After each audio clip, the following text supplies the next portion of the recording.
हिरे माझा मितवा मालिकेचा आजचा भाग जबरदस्त असा आहे, त्यामुळे व्हिडिओ शेवटपर्यंत नक्कीच बघा. चला तर मग आजच्या भागाला आपण सुरुवात करूया. सगळ्यात आधी आपण पाहतो रिया जी आहे ती आता राकेशकडे गेलेली असते. राकेशला म्हणत असते की झालं आहे का तुझं फोनवर बोलणं, का अजूनही तुला फोन कॉल चालूच ठेवायचेत. त्यावर आता राकेश तिला म्हणतो की नाही का डार्लिंग, सॉरी सॉरी, यानंतर असं होणार नाही. आणि असं बोलून असता तो मात्र आता तिला शांत करायचा प्रयत्न करतो. नंतर तिला म्हणतो की जा पटकन चेंज करून ये. तोपर्यंत मात्र तो खुनशी असत असतो, कारण त्याला आता कळत असतं की एकीकडे आपल्या हातात कार्ड आहे आणि एकीकडे प्रॉपर्टीचा हिस्सा आहे, हे त्याच्या डोक्यामध्ये असतं आणि तसा तो खेळ करत असतो.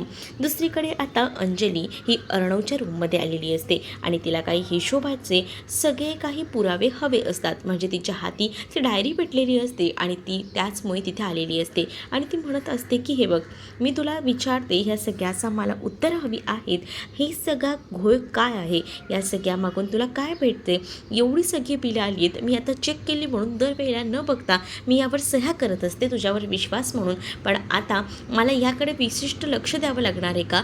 म्हणजे मला एक गोष्ट सांग, ईश्वरीच्या क्लाउड किचनला एवढे पैसे का दिले जात आहेत मेंटेनन्स म्हणून, त्यांचं त्यांना बघता येत नाही का, असंही आता ती म्हणत असते. त्याच वेळेला शिर्केनेच तिच्याकडे फाईल आणून दिलेली असते, कारण प्रत्येक वेळेला ना अंजलीच्या सहीशिवाय सुद्धा हे काम पुढे जात नव्हतं. आणि तसंच आता अंजली सही करायला गेलेली असताना तिच्यासमोर ही बिलं आलेली असतात, जी की महिन्याची बिलं असतात.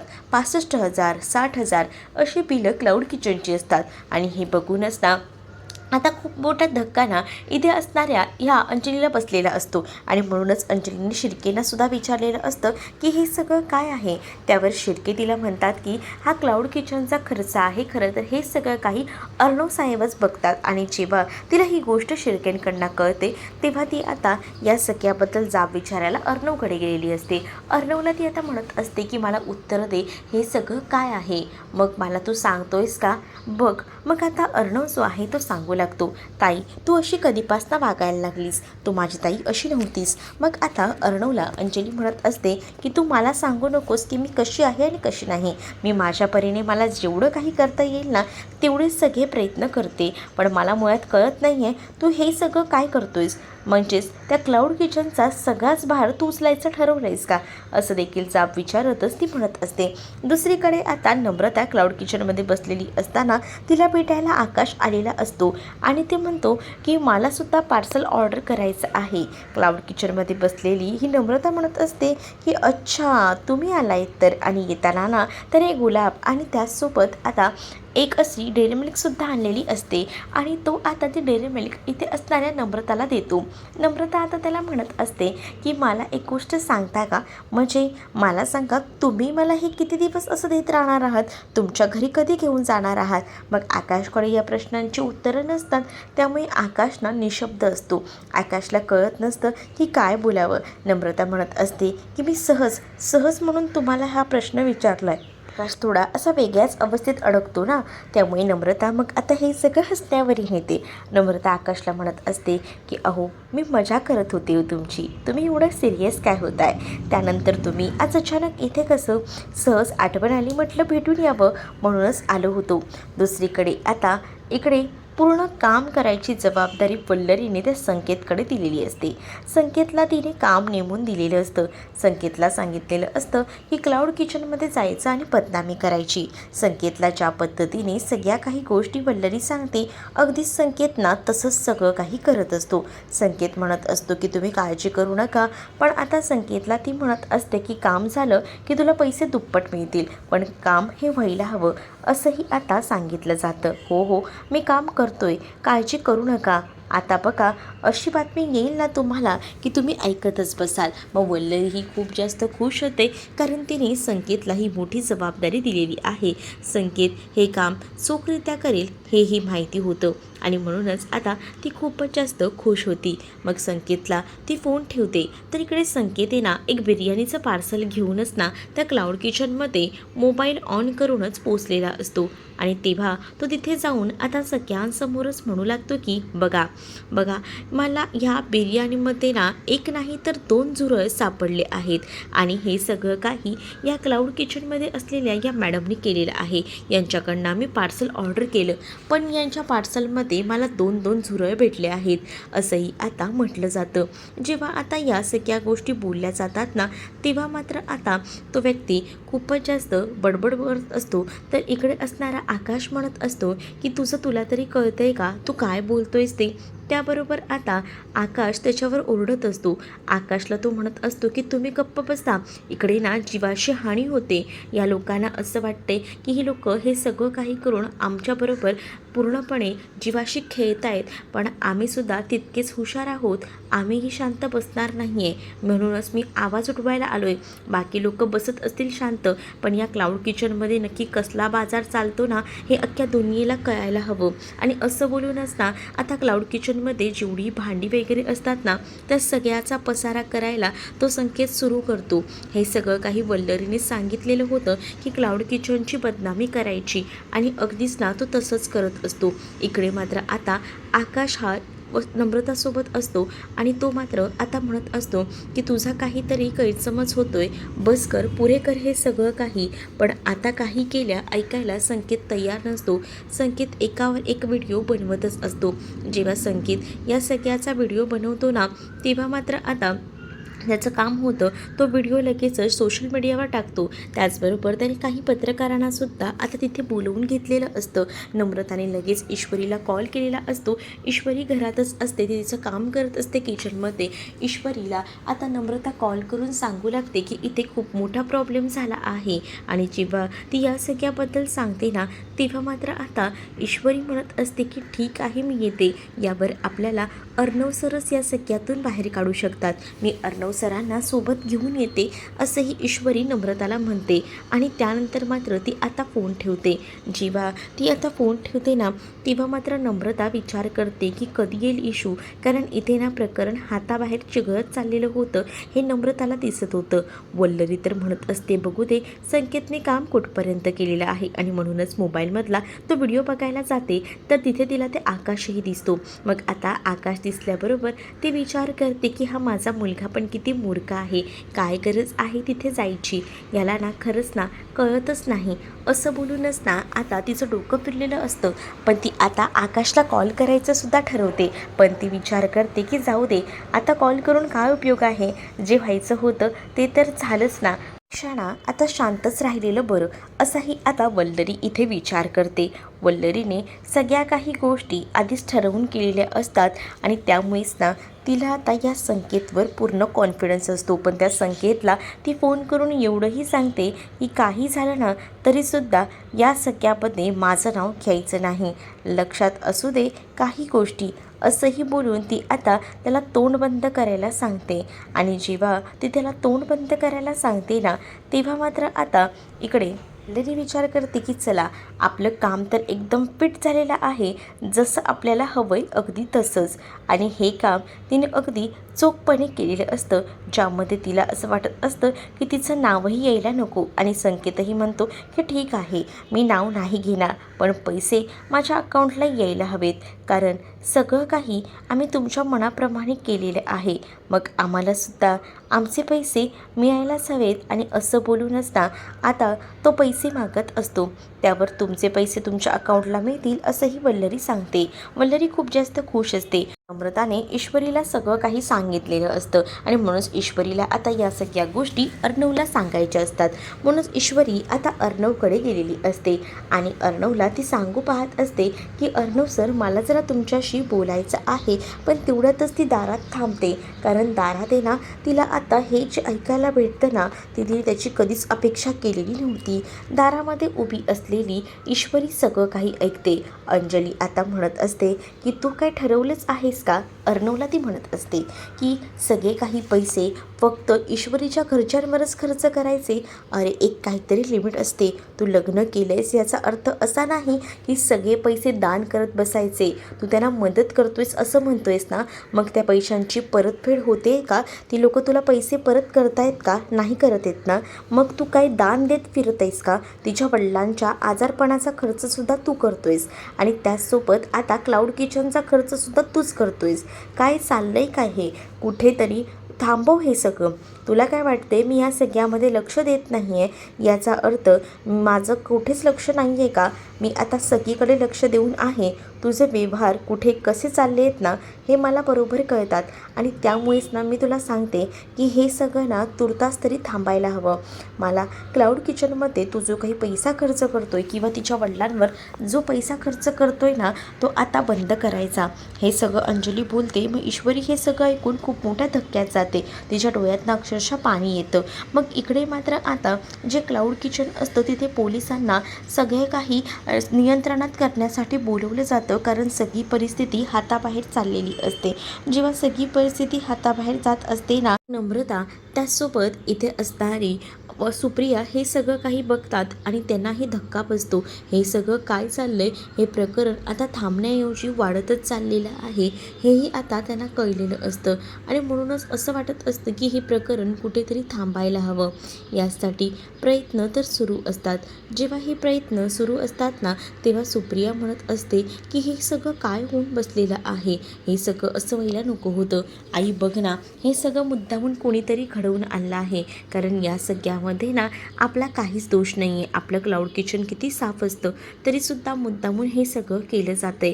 क्लाउड किचनवर खूप जास्त आता वारं संकटाचं वाहत असतं आणि हे सगळं वल्लरीमुळे होत असतं. अक्षरशः पोलिसांनी त्या सगळ्यांना आतमध्ये ठेवून दार लावून घेतलेलं असतं, कारण बाहेर खूप जास्त तोडफोड सुरू असते.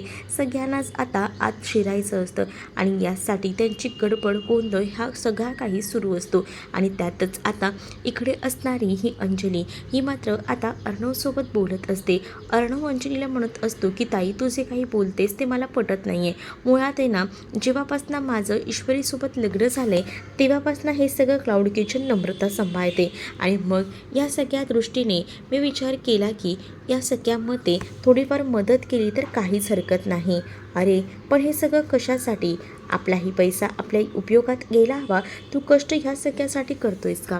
तेवढ्यातच ना आकाशचा फोन अर्णवला आलेला असतो आणि आकाश अर्णवला तिथे घडलेली हकीकत सांगतो. मग तो म्हणतो की ठीक आहे मी येतो. आता अर्णवला घाईघाईने निघायचं असतं. आकाशकडनं सगळं सत्य त्याला कळलेलं असतं. जेव्हा आकाशकडनं सगळं सत्य समजतं ना तेव्हा मात्र आता तो म्हणत असतो की ताई मला आता निघायला हवं. तर अंजली म्हणत असते की माझं अजून बोलून पूर्ण झालेलं नाही आहे. तुमचं बोलून पूर्ण झालेलं नसलं तरीसुद्धा मला आता बोलायला वेळ नाही आहे असंही आता अर्णवने डायरेक्टली सांगितलेलं असतं. मग अंजली म्हणत असते की तू असं कसं करू शकतोस? अर्णव म्हणतो पण मी आता ना माझ्यासमोर जी उभी आहे ती अंजलीताई नाहीच आहे असं समजतो, कारण माझी अंजलीताई अशी नव्हती जी प्रत्येक पैशाचा हिशोब मागणारी. त्यामुळे मला ना आता तुझ्याशी बोलायचं नाही आहे असं बोलून असता अर्णव निघतो. अर्णव जेव्हा बाहेर पडतो तेव्हा मात्र आता इकडे असणारा हा मामा आणि त्याचसोबत आजीना तो सांगून जातो. मामा म्हणत असतो की काय झालं आहे? तर आजीही म्हणतात की काही गडबड झाली आहे का? अरे ईश्वरी ही मगाशी रडताना दिसली. व्हॉट? ईश्वरी रडत होती? अरे हो, ती वर काय आली आणि त्यानंतर ना ती रडतच खाली गेली. मग अर्णवला कळतं की नक्कीच अंजलीताईमध्ये आणि माझ्यामध्ये जे बोलणं झालं आहे ते नक्कीच मिस इंदौरने ऐकलं असणार आहे आणि त्यामुळेच ना तिचा गैरसमज झाला असणार आहे. असाच विचार इथे असणारा हा अर्णव करतो. अर्णव म्हणतो क्लाउड किचनमध्ये थोडा प्रॉब्लेम झाला आहे आणि म्हणूनच मी जातोय. मग इकडे मामा आणि आजी विचार करत असतात. दुसरीकडे मात्र आता वल्लरी आपलं काम एकदम चोखपणे बजावत असते. तिला आता हेच टेन्शन असतं की काही झालं तरी संकेतने आपलं नाव घ्यायला नको आणि यासाठी तिची खूप जास्त धडपड सुरू असते. इकडे आता संकेत जो आहे तो म्हणत असतो की मी तुम्हाला सांगतोय ना ह्यांच्या सगळ्याच डिशेसमध्ये हा प्रॉब्लेम आहे. मी तर मला दिसलं म्हणून तुम्हा सगळ्यांना दाखवायला आलो. म्हणूनच तो आता म्हणत असतो की बघा मी तुम्हाला सांगतोय ना की ही काय चीज आहे ते. बघितलं का इथे हे सगळं काही चालतं. तेवढ्यातच ना ईश्वरीही तिथे पोचलेली असते. ईश्वरीला बघूनच ना आता अजूनच तो आक्रमक झालेला असतो आणि हीच ती या हॉटेलची मालकीण आहे, क्लाउड किचन हीच चालवते असं बोलूनच सगळीजणं आता ईश्वरीवर हल्ला करू लागतात. ईश्वरी आता त्या सगळ्यातून मार्ग काढून कसं बसं आतमध्ये जाते आणि नम्रताला विचारते की हे सगळं काय आहे. नम्रता सांगते की आपल्याकडे सगळी सुरक्षा तशीच आहे, जसे बाबा सगळं चालवायचे ना अगदी तसंच सगळं आहे. पण मग आता हे सगळं काय घडते, हे सगळं मुद्दामून कोणीतरी घडवून आणते असं देखील नम्रता आता ईश्वरीला म्हणत असते. ईश्वरीला हे समजतं तेव्हा ईश्वरी विचार करते आणि ही परिस्थिती आपण हँडल करायला हवी, नाहीतर हे सगळं काही हातच्या बाहेर जाईल. मग आता आकाशही म्हणत असतो की हे सगळं तो मुद्दामूनच करतोय हे त्याच्या वागण्या बोलण्यातनं सरळ दिसते, पण आपल्याला यावर काहीतरी करायला हवा, काहीतरी तोडगा तर काढायलाच हवा असंही त्यांचं आता ठरत असतं.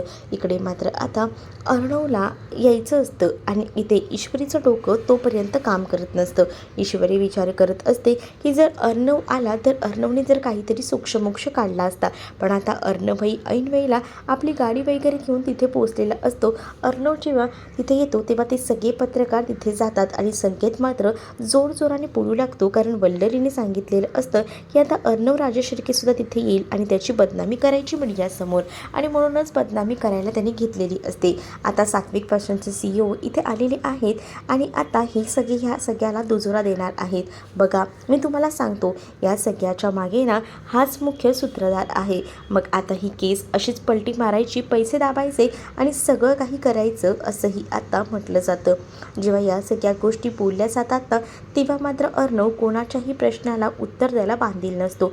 तो आता म्हणत असतो की मला ना काही बोलायचं नाही आहे, आणि असं बोलून असता तो रागारागात आतमध्ये जायला निघतो, कारण त्याला आता हे सगळं काही अत्यंत डोक्यात गेलेलं असतं. जेव्हा अर्णव आतमध्ये जातो तेव्हा अर्णव म्हणत असतो की हे सगळं प्रकरण काय आहे. आकाश त्याला सगळं समजावून सांगतो आणि हे सगळं मुद्दामून घडत आहे. पण यावर आता ईश्वरीकडे एक भन्नाट अशी आयडिया असते. ईश्वरी आता ती आयडिया सगळ्यांना सांगत असते. मग त्यावेळेला आता क्लाउड किचनमध्ये हा जो काही गोंधळ असतो तो प्रचंड वाढत चाललेला असतो, कारण सगळीजणं आतमध्ये जाऊन चर्चा करत असतात. आता यावर सोल्युशन काढायचं त्यांचं ठरत असतं. ईश्वरी मात्र आता अर्णवकडे बघत असते. एकंदरीत ती विचार करत असते की या सगळ्यामध्ये अर्णव सरांची मदत घ्यायची की नाही, पण आता काय करावं आणि काय नाही हे समजत नसतं. म्हणूनच आता टेन्शनमध्ये आलेली ईश्वरी अर्णवकडे बघत असते आणि हे सगळं तो माणूस आहे ना मुद्दामून करतोय, त्याला यामध्ये काहीतरी नक्कीच फायदा आहे आणि हे सगळं तो करतोय, पण यासाठी त्याच्याकडनं आपल्याला आधी या सगळ्या गोष्टी बदलून घ्यायला हव्यात. आणि त्या कशा, या सगळ्यांवर त्याचं डिस्कशन सुरू असतं, कारण बाहेर आहे ना सगळं प्रकरण हाताबाहेर चाललेलं असतं, ते चिघळत असतं. मग ईश्वरीने आता एक भन्नाट अशी आयडिया काढलेली असते आणि तीच आयडिया ईश्वरी आता अर्णवला आणि सांगते. मग ही आयडिया आतमध्ये असणाऱ्या अर्णव, आकाश, नम्रता, सुप्रिया सगळ्यांना पडते आणि मग ती लोक विचार करतात की हो आपण हे सगळं असंच करायचं. दुसरीकडे वल्लरी आणि त्याचसोबत बसलेले असतात आणि त्यांचं डिस्कशन सुरू असतं. त्या आता बोलत असतात की काही झालं ना तरी अर्णव सध्या ना वाहवत चाललेला आहे. अर्णवचं ना आपल्या कुटुंबाकडे सध्या लक्ष नाही आहे. अर्णवला असं वाटते की सगळं काही तो मनासारखं करतोय, पण यामध्ये ना तो आपल्या कुटुंबाकडे दुर्लक्ष करतोय. क्लाउड किचन ना हातात ना चाललेला आहे बघ, यासाठी तो गेलेला आहे. अच्छा, म्हणजे मगाशी तो माझ्याशी बोलत होता, माझ्याशी बोलणं सोडून तो इथे गेलाय तर, असंही आता ती म्हणत असते. मग आता बघितलंस का, त्याला आता बाकी सगळ्यापेक्षा हे सगळं महत्त्वाचं वाटायला लागले.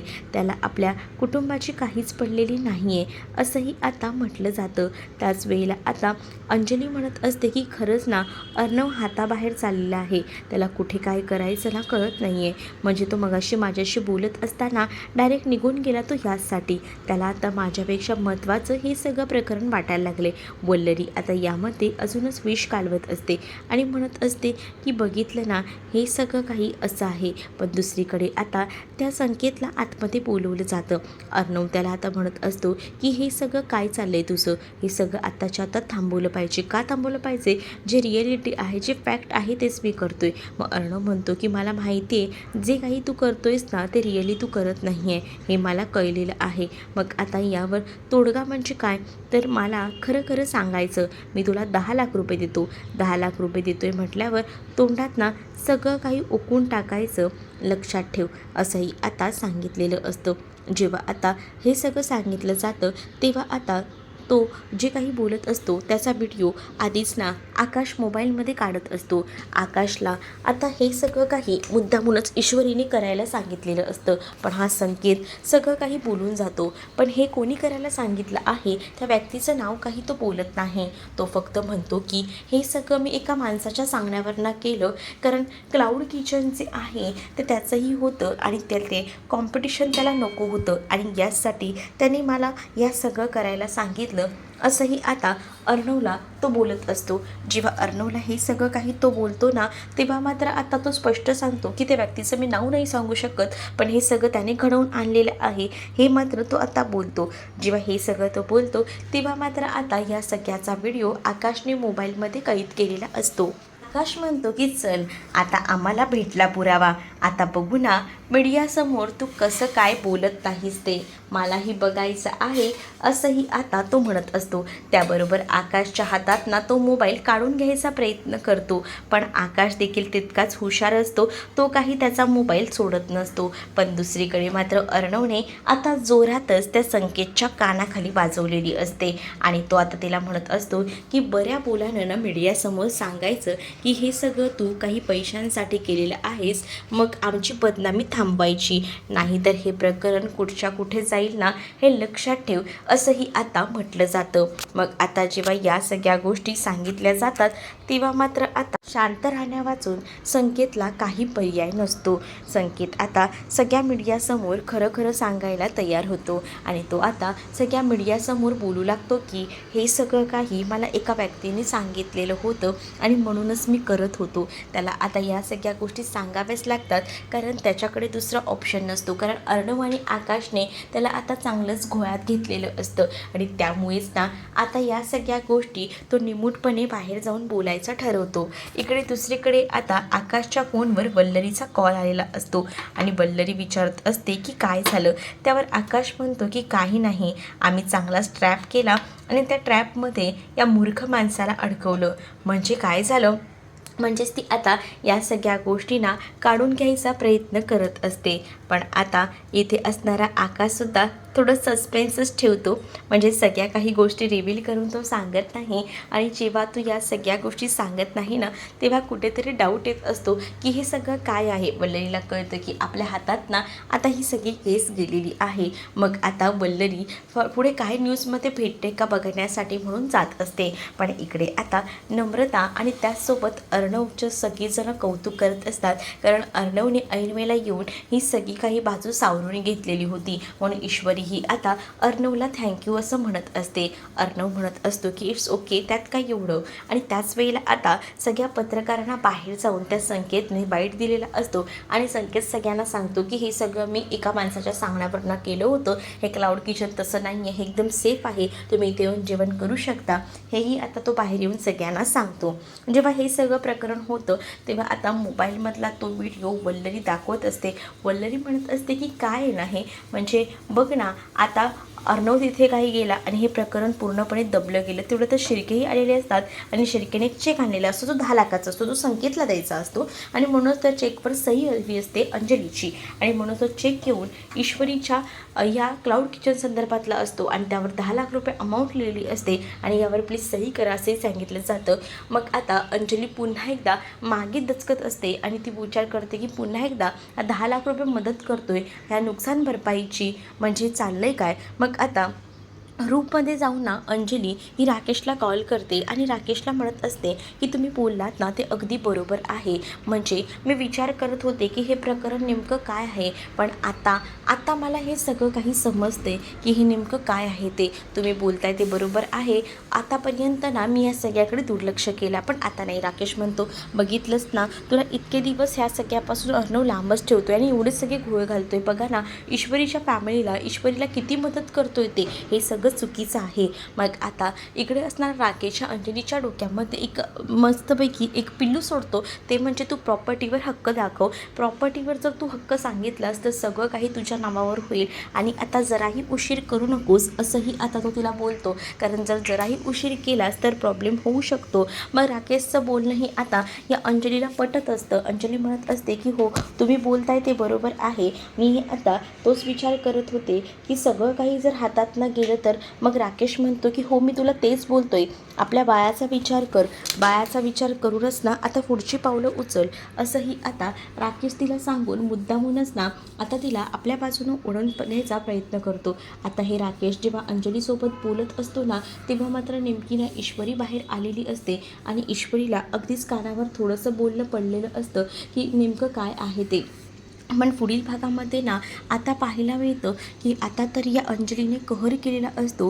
आता ह्या राकेशचं ऐकूनच ना तिने आता एक निर्णय घेतलेला असतो आणि डायनिंग टेबलवर अर्णव सगळीजणं असताना ना ती म्हणत असते की माझा निर्णय झाला आहे, मला अर्णव प्रॉपर्टीतला 50% हिस्सा हवा आहे. आणि जेव्हा ती हे सगळं काही बोलते ना, तेव्हा मात्र खूप मोठा धक्काच इथे असणाऱ्या सगळ्यांनाच बसतो आणि सगळीजणं आता अंजलीकडे पाहू लागतात. पण हे सगळं काही अंजली या राकेशच्या सांगण्यावर ना करत होती आणि अंजली जर प्रॉपर्टी घेऊन बाजूला झाली तर तिचंच यामध्ये नुकसान आहे हे तिला कळत नसतं. पण जेव्हा ती ह्या सगळ्या गोष्टी बोलते तेव्हा अर्णव अंजलीच्या नावावर प्रॉपर्टी करेल का हे येणाऱ्या भागामध्येच आपल्याला पाहायला मिळेल. तुम्ही जर आपल्या चॅनलवर नवीन असाल तर चॅनलला नक्की सबस्क्राईब करा. चला तर मग भेटूया पुढच्या भागामध्ये. तोपर्यंत टाटा बाय. व्हिडिओ आवडला असेल तर व्हिडिओला लाईक करायला विसरू नका.